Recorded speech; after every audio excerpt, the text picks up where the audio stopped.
Welcome to the Library Safety, Service, and Security Podcast. I'm Dr. Steve Albrecht. This podcast is sponsored by Library 2.0, and you can find Library 2.0, which is founded by Steve Hargadon at www.library20.com. My topic for this half hour is let's put the B, as in Bravo, back into diversity. And I went to a webinar that I did as part of a panel member for HR Daily Advisor, which is an organization that is based on the East Coast, and they do a lot of webinars and programs and training for not only leaders and managers and supervisors, department heads, but also specifically for HR people as well. So I was on a panel with two other folks, and we talked this past week about DEIB. And I had never heard the B for DEIB. I'd heard of course, diversity, equity, and inclusion, but the B is belonging. And I think that's such a great phrase. And I've been thinking about the conversations that we had as part of our work in the panel discussion. And we had a pre-meeting where we talked about what we're going to talk about. And we just had such a great conversation yesterday in the panel with the people that we were with online, I think about 100 or so, talking about this idea of where diversity works, not only from an HR perspective, but from a leadership perspective as well. And I'm really just fascinated by the way that belonging has become part of the DEI conversation. So, of course, when you talk about DEI, diversity, equity, and inclusion, a big part of inclusion is making sure people feel valued, appreciated, supported, that we don't have discrimination, we don't have retaliation, that the phrase inclusion means that people are not exposed to microaggressions, they're not exposed to mistreatment by taxpayers, patrons, customers, colleagues, bosses, vendors, that type of thing. But I really like the idea of belongingness to say, not only as part of the diversity conversation, but as part of the new employee conversation when we bring people into the library world. And this idea of belonging, to me, especially goes back to how we prepare our organizations for new people coming in so that they succeed, and that we create a sense of stability and welcomeness, and the idea that we want to make people glad that they chose to work there. There's lots of places people can work. There's lots of choices, not always a million choices in the library world for career positions, of course, but there's lots of things people can do, especially at the entry-level positions in this country. And we want people to be excited to get out of bed and roll into work and to do the work that we're asking to do to serve our patrons. And so this idea of welcoming and belonging and onboarding and bringing people in to succeed early and to train people, not only the new employees, the new hires, but also the rest of our supervisors, managers, and to be supportive at the employee level as well, so that people feel that they are connected and welcome to the organization. So think about this for a second. You may be one of the rare library people who is an extrovert. I am an introvert, trapped in an extrovert's profession, so I don't know what extroverts are all about other than the ones that I see in my life and in my work. But if you're an extrovert coming into a new organization, a brand new position, even coming over from another library in the same town or the same community or even the same city or region or state, is not as much of a challenge, obviously, as it is when you're an introvert. When you're an extrovert, you feed off people, you get energy from them, you feel good about the encounters, and that you get this sense of connection fairly early. When you're an introvert, you feel nervous and shy and sometimes embarrassed that you don't fit in, and that you feel like you don't want to participate in the conversation sometimes because you don't want to say or do the wrong thing.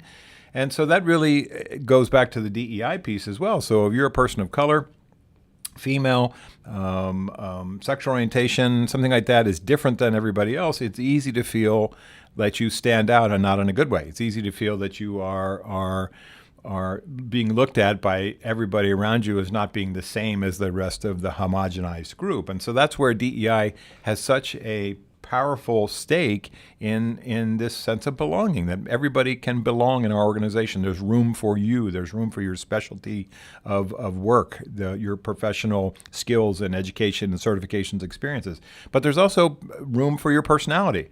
There's room for the way that your personality comes through and how you dress and talk and walk and eat and interact with people in a way that's inclusive and it's welcoming and it's connected to the idea that we are serving people in our community that have the similar diverse backgrounds. And so I think about how some organizations sometimes can do a not such a great job of bringing people on board once they've done a really good job of the hiring process. And so we've done resume review and application discussion, and we've done panel interviews, and we've had people in multiple times to talk about their skills and experience and background for our position. We've had groups of applicants come through, and we pick the best of the best to come and work in our organization. We make sure we check all the boxes in terms of legality and fair questions and fair processes for the hiring approach. And then we bring them on board. It's like, well, there's the restroom, there's the break room, here's your where you fill out your time card. We'll get you a password and an email address, and your supervisor will give you a sense of how you need to do this job, and HR walks away. I'm not saying every organization does that, and certainly a lot of libraries I have seen have a real sense, a real touch of professionalism when it comes to the onboarding process, to the bringing people in so that they are prepared to succeed on day one, and that they don't feel left out in the cold. They don't feel overwhelmed and underappreciated, and things are not explained to them that they have to figure out kind of on the way and on the fly by talking to other people. So that there are welcoming activities. There's a welcoming process that people come into the organization and are maybe apprehensive about their encounters with strangers that they're going to have to work with for a span of time.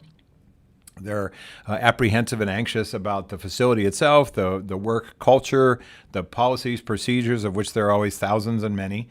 There are apprehensions about, can I do this job successfully? Will I be able to balance the work demands with my personal life? Will I be able to balance the work demands of dealing with patrons, which can be challenging, of course, along with the challenges of working for my boss, getting his or her idiosyncrasies under my belt and figuring out what he or she needs.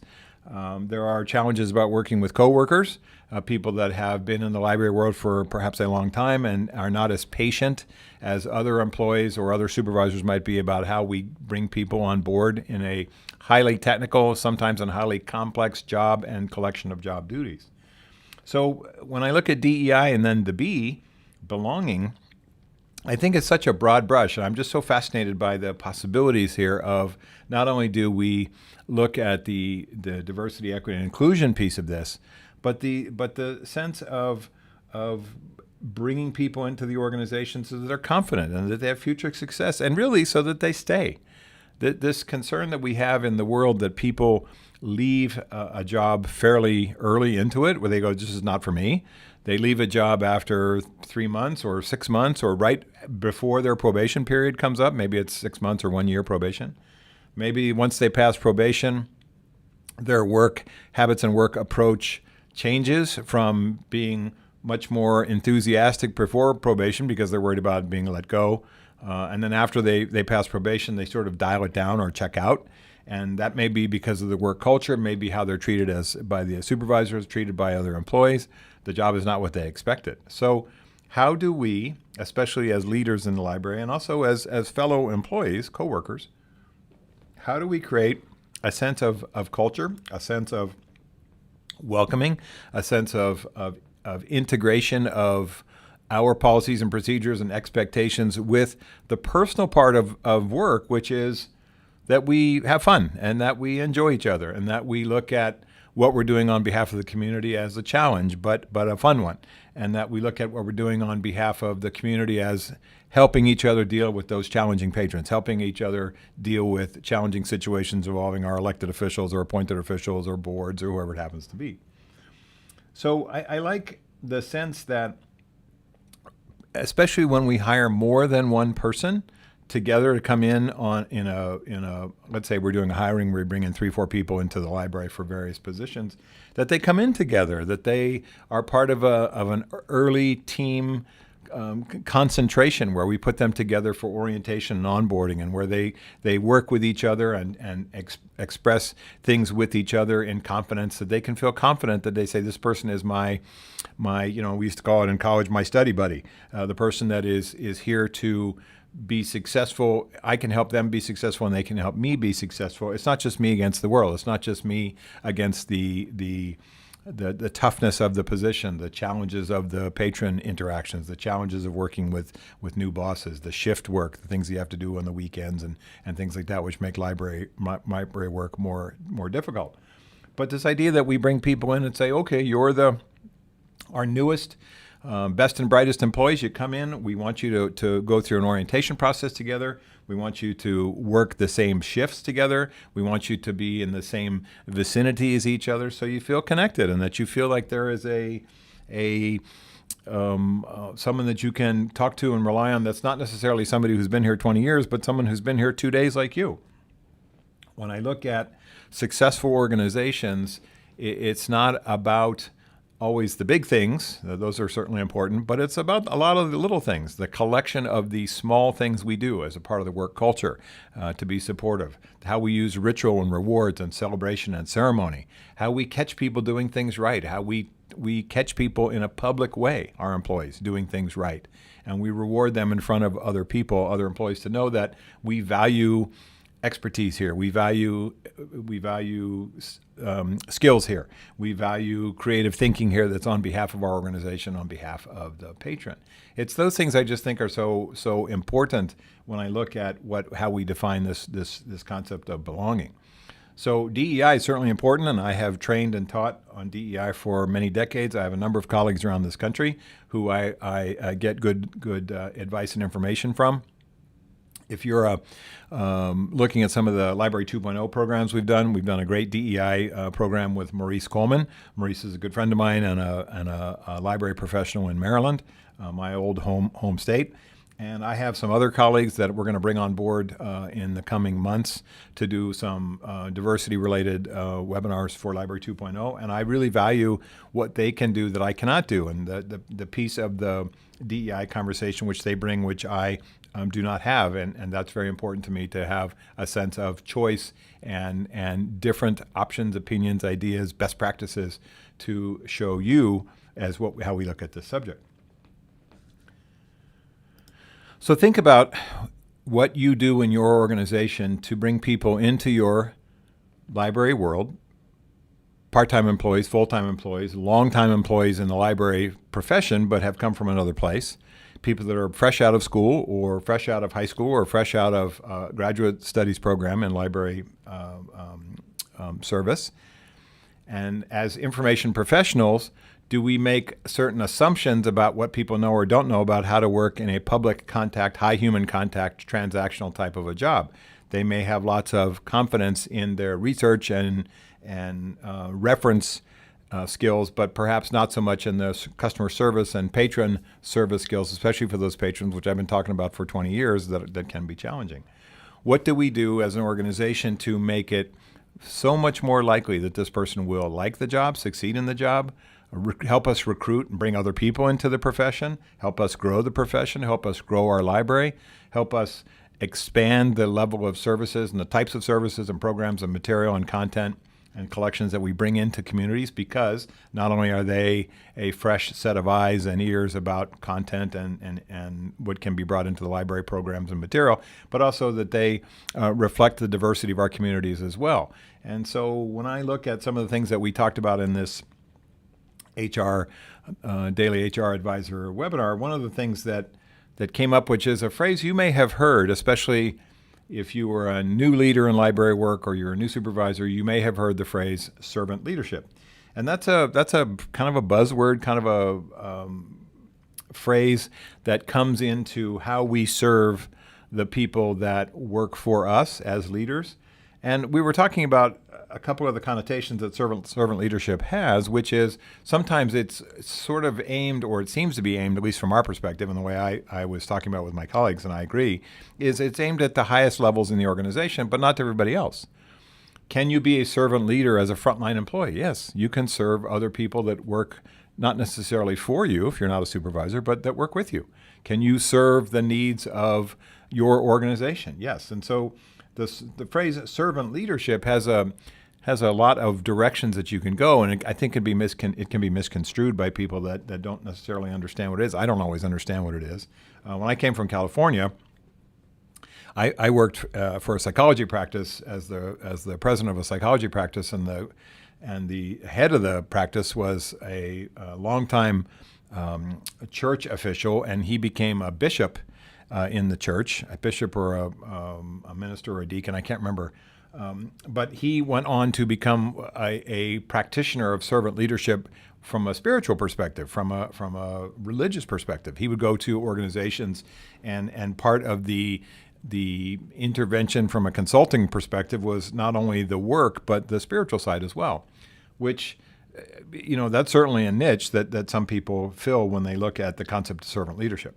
When I look at servant leadership, I think what I was trying to say with my colleagues in the panel is, how do we spread and broaden the concept to the point where it's not just the directors, it's not just the department heads, it's not just the people that have been leaders there for a long time, but everybody can participate not only in receiving leadership support and the value of the organization to the people that it's coming from the leaders, but also that it's reflected. Servant leadership is reflected from the staff at every level back to our service to each other and to service to the patrons. So I've talked about this before. When you look at a service organization, we can serve each other really well, but not serve the patron, and so in which case the patron's miserable and complains. We can serve the patrons really well, in which case they're happy, community's happy, library board's happy, elected officials are happy, but not serve each other, in which case people leave, they're miserable, they quit. We can not serve the patrons and not serve each other, which is the worst of all worlds, certainly. People quit and the patrons are unhappy and the community's unhappy. And also we can say, how do we serve best possible world? We serve each other and we serve the patrons so that people want to stay and grow in the job, and also the community likes and supports and defends what we do. So think about, let that phrase of servant leadership kind of roll around in your head a little bit. Look at some definitions online and see what it means to you. See if you've heard the spiritual connection to it as I have, if that's one way that it was explained to you. How do you define what it is, and not only that, especially as a leader in the organization, how do you put it into practice in a way that includes, and we're back to inclusion and belonging, everybody that we work with. One of the other things we talked about in this panel was the power of language, especially with employees, when we are talking to people that work for us, that it's easy sometimes to get caught up in buzzwords and social media cliches and platitudes and things. And I mean, you see it at even the most basic level. You'll see, especially around the concept of DEI, people say, we need to respect each other around here. We need more respect in the workplace. And, my colleagues and I were saying, yes, that's true. But what does that mean operationally? What does it mean behaviorally? What does it mean that we are going to do differently as an organization? What am I going to do differently as a frontline or middle level supervisor, manager, or department director, or the director? What am I going to do to demonstrate how to treat people with respect in a physical way? What are the behaviors, the concrete actions that we can do? Because words like respect and dignity and communicate better, phrases like that, those are all abstracts. Now, obviously we know what they mean, but they can be defined in different ways. And the concept of language which is operational and concrete helps us get around labels, like we need to respect each other around here. Obviously that's true, but what does it mean to do it? And act back into operational concrete behaviors. And so I always look at sometimes I'll go into libraries and I'll see these great motivational posters in the break room and in the staff rooms and things, about all us pulling the boat and pulling the oars to get the boat to go in the same direction, that kind of a thing. And you see these platitude posters all over the place. Do employees pay attention to those things? Do employees care about that stuff? Or do they care about what is actually done, not just posted up on a wall or said in a way that seems sort of dismissive to the idea that sounds great, but that's not what we do here? And so when I look at the power of language, it's not about abstracts, it's about concretes, it's about actions. What do we need to keep doing because it's working? What should we stop doing because it's not a good idea? What should we start doing because it is a good idea? And especially as leaders, can we ask people in the organization what we need to keep or stop or start doing? Because quite frankly, they do the work. They know better than you do perhaps about what needs to keep happening because it's good for the library business, it's good for the employees, good for the patrons. What needs to stop because it's a waste of time, it's a waste of money, it's a waste of energy, it's a non-value added activity. Or here are some ideas about what we should be doing, what we could what we could start doing, because it's a good idea, because it supports what we're trying to do here in a positive, cost-effective, beneficial way. And I think sometimes we get away from simple answers and simple truths and simple instructions. So when you say, for us, respect is defined as careful eye contact and respectful space and distance, and not looking at phones and screens and paperwork when we're talking to people, including colleagues, bosses, and patrons. And respectful communication means that we don't argue about politics and other things that in religion, things like that, can make people angry in the organization. We use a professional face, that we are respectful of people's opinions, especially from the patron side, even though we disagree, as long as they're not using hate speech or trying to threaten us or harm us. So those are definitions of behavioral, operational, concrete actions that are connected to, quote, being more respectful or using respect as a two-way street in the organizations, between patrons, between each other, between colleagues, between supervisors, between leaders, etc. So I'm really interested in the power of words and what that means to make it actually happen. The other thing we talked about in this discussion is how we get through the belonging part of DEI is really something that's going to require perhaps a different set of skills than supervisors currently have, because it's going to require coaching. And coaching is not one of those skills that we sort of get a grad school class or a college class or some one-day seminar and that's good enough. Coaching typically is a skill that supervisors pick up on the job, pick up along the way, pick up based on their countless interactions with as a supervisor with employees that they're helping, that are having personal and professional challenges in their life. The personal challenges, certainly we refer to our employee assistance program, things like that. But the professional challenges about attendance and service and attitude and conflict and interactions with people and performance and things that are related to deadlines and quality of work. Those are all things that require, when there are discrepancies and deficiencies, coaching. Well, one of the things that one of my colleagues said on the panel was, does coaching have a negative connotation to it? Is coaching perceived as punishment? Is coaching perceived as we have to coach up people? We have to coach up this employee because they're in danger of discipline or termination. Well, I think like other things in the business world, we can look at coaching and say, it can be given a negative connotation. It can be perceived as punishment. It can be perceived as we are doing this to hammer an employee, and yet we let other employees get away with the same behavioral or performance issue, which is not fair, of course. One way to look at coaching is to say, how do I help people feel better about the work that they're doing? And so I would argue that good supervisors, especially frontline supervisors, middle-level managers and supervisors, should be coaching every day. Not a complicated sit in my office in the little chair while I sit behind my big desk in the big chair and lecture you about what you need to do. But coaching is an adjustment. It's a fine-tuning. It's a tweak of the engine, which is the employee, to say, let me do something that lightens your load, that makes it easier for you. Let me give you a tip, an idea, a tool for your toolkit that makes it easier for you to do your job. Let me talk to you as part of coaching about some things that I have seen or heard that I'd like you to make some changes to, performance or behavior. And let me talk to you as a coach about some things which are bothering you, which I need to do differently as a supervisor, or that we need to do differently as an organization. I'm asking you to be honest with me about things that are making it difficult for you to do your job. So we certainly can look at coaching as part of a daily process. We can certainly look at coaching as part of a way to correct performance or behavior issues. But how about we look at coaching as a way to help people grow in their jobs in terms of promotions? How about we help people grow in their jobs in terms of opportunities, training, skill sets, education, certifications that they didn't think about perhaps they wanted to have or needed to have as part of their career, but you've talked to them about it and it becomes something that they want to pursue. Not every employee wants to promote, but some of them do, in which case we make that possible for them to get on a path where they can get to the next level if they want to. So part of coaching is about mentorship as well.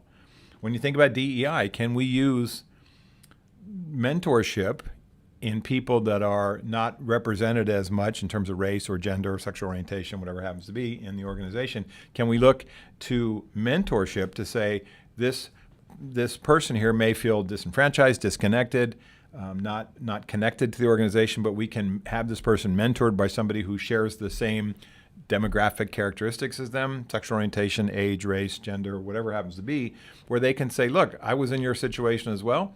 I felt like an outsider looking in. I felt like this place was not for me, but I learned how this organization operates. I learned to use my best advantage. I learned the power of my diversity, especially when it comes to the community, serving the community and being cognizant of their needs. And I will help mentor you through the process, especially in the earliest part of your employment here, so you feel like you can stay here, that you can be successful, and that you belong here just like anybody else belongs here. So it's interesting to me when I look at DEI and I hear the B added to it, belonging. It just has so many other connotations, so many other ways to think about the strength and power of that concept, not only for diversity, as I first heard it in our panel conversation, but also in just how we create that type of place where people want to stay and work and be successful for as long as they want to be there, and for as long as they feel supported, taken care of, valued, appreciated for the work that they do. So my thanks to the producer of the Library Service, Safety, and Security podcast, Steve Hargadon from Library 2.0. For more information, visit the Library 2.0 website. Encourage your colleagues to join up at library20.com. Until next time, I'm Dr. Steve Albrecht. Thanks for listening to the Library Service, Safety, and Security podcast.